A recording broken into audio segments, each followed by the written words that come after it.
সকাল 11টায় গণপদযাত্রা এবং রাষ্ট্রপতি বরাবর স্মারকলিপি প্রদান। সকাল 11টায়। দেখুন, আমরা বারবার স্পষ্ট করেছি একটি বিষয়, সেটি হচ্ছে সলিউশনের অল্টারনেটিভ কখনো সাপ্রেশন নয়, কখনো পলিটিক্যাল এন্টারটেইনমেন্টের বিকল্প কখনো পলিটিক্যাল কোয়ারশন নয়। কিন্তু আমরা বারবার দেখেছি সরকার আমাদের এই ইস্যুটিতে সলিউশনের বিকল্প হিসেবে সাপ্রেশনকে বেছে নিচ্ছেন। আমরা এই বিষয়টি আমাদের ছাত্রদেরকে আহত করছে। তারা আমাদের রাজনৈতিক চশমা দিয়ে আমাদেরকে অ্যাসেসমেন্ট দিচ্ছে। তারা আমাদের পলিটিক্যাল ফ্রেমওয়ার্কের ছকে ফেলে আমাদের রাজনৈতিক ক্যারেক্টার অ্যাসাসিনেশন করছে, যেটা আমরা আমাদের সাধারণ ছাত্রদেরকে আমাদের আহত করে। আমাদের এতদিন পর্যন্ত বাংলা ব্লকেট কার্যক্রম ছিল এবং এই বাংলা ব্লকেট কার্যক্রম অনেকেই সেটিকে জনদুর্ভোগ হিসেবে দেখানোর চেষ্টা করেছে। কিন্তু আমরা ব্যক্ত করতে চাই, প্রসব বেদনা যদি সহ্য করতে না পারে সেক্ষেত্রে পৃথিবী সন্তান বিবর্জিত একটি পৃথিবী হতো। আমরা পৃথিবীতে সুস্থ সন্তান জন্মদানের জন্য সাময়িক প্রসব বেদনা সহ্য করতে হয়। আমাদের যে ক্লাস ধর্মঘট যেটি চলছে সেটির পাশাপাশি আগামীকাল আমাদের কর্মসূচি থাকবে। নগদের কাছে সব গ্রাহকই প্রিয়, তাই তো সারা দেশে ক্যাশ আউট চার্জ সবচেয়ে কম। গণপ্রজাতন্ত্রী বাংলাদেশ সরকারের জাতীয় সংসদে জরুরি অধিবেশন ডেকে সরকারি সকল চাকরিতে, সকল গ্রেডের সকল চাকরিতে কোটার যৌক্তিক সংস্কারের লক্ষ্যে মহামান্য রাষ্ট্রপতি বরাবর স্মারকলিপি প্রদান এবং গণপদযাত্রা।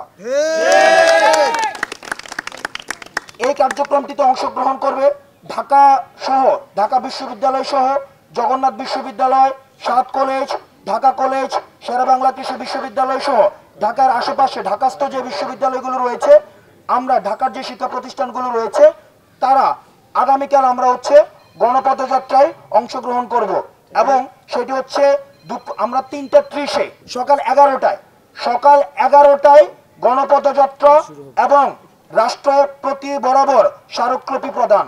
সকাল 11টায়। অন্যদিকে আমাদের এই গণপদযাত্রা এবং স্মারকলিপি রাষ্ট্রপতি বরাবর সেটি শুরু হবে ঢাকা বিশ্ববিদ্যালয় সেন্ট্রাল লাইব্রেরির সামনে থেকে, অর্থাৎ এই জায়গাটি থেকে।